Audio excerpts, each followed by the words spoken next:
नमस्कार दोस्तों, आज हम एक ऐसी कहानी लेकर आए हैं जो आपके दिल को छू लेगी, आपके दिमाग को झकझोर कर रख देगी और आपको ये सोचने पर मजबूर कर देगी। कहानी है हिम्मत की, प्यार की, दर्द की और सबसे बढ़कर सच्चे देशभक्ति की।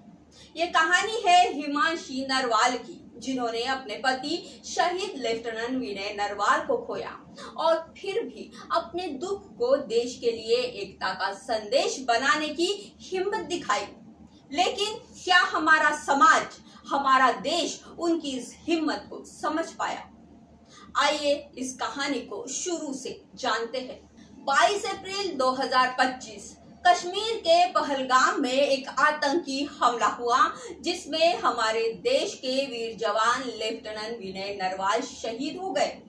ये वो पल था जब हिमांशी नरवाल, जो अपनी शादी के महज 3 दिन बाद अपने पति के साथ हनीमून के लिए कश्मीर आई थी, उन्होंने अपने जीवन का सबसे बड़ा दुख देखा। आतंकियों की गोली ने उनके पति को छीन लिया और उनकी दुनिया उजड़ गई। उस पल की एक तस्वीर, जिसमें हिमांशी अपने शहीद पति के पार्थिव शरीर के पास शोक में डूबी थी, पूरे देश के सामने आई। वो तस्वीर हर भारतीय के दिल को चीर गई। लेकिन क्या आपको पता है उस तस्वीर का इस्तेमाल किस तरह किया गया? जिस वक्त हिमांशी अपने दुख में डूबी थी, कुछ लोग उनके इस दर्द को अपने सियासी और धार्मिक एजेंडे के लिए इस्तेमाल करने में जुट गए। बीजेपी की छत्तीसगढ़ शाखा के आधिकारिक ट्विटर हैंडल पर हिमांशी की उस तस्वीर को जिहादी और हिंदू मुस्लिम जैसे शब्दों के साथ पोस्ट किया गया। उनके दुख को एक धार्मिक रंग देकर समाज में नफरत फैलाने की कोशिश की गई।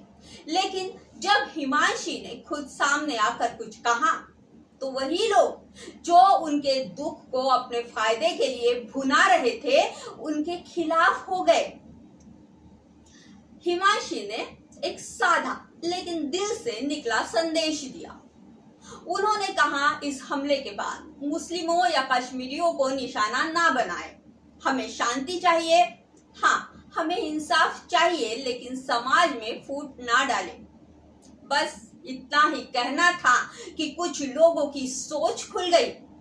बीजेपी समर्थक और तथाकथित हिंदुत्ववादी ट्रोलर्स ने हिमांशी पर हमला बोल दिया। एक शहीद की पत्नी को इतनी गंदी, इतनी नीच भाषा में ट्रोल किया गया कि सुनकर आपका खून खौल जाएगा।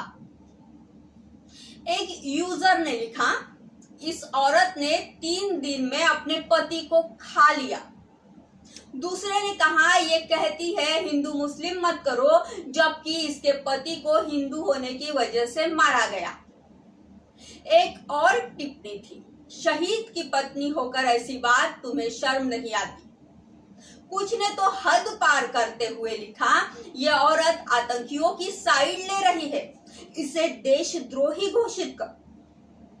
एक यूजर ने गाली देते हुए कहा कि तेरे पति को मारा और तू मुस्लिमों की वकालत कर रही है, चुल्लू भर पानी में डूब मर। क्या कोई इतना गिर सकता है? एक शहीद की पत्नी जो अपने पति को खोने का दुख झेल रही है, उसके लिए ऐसी भाषा?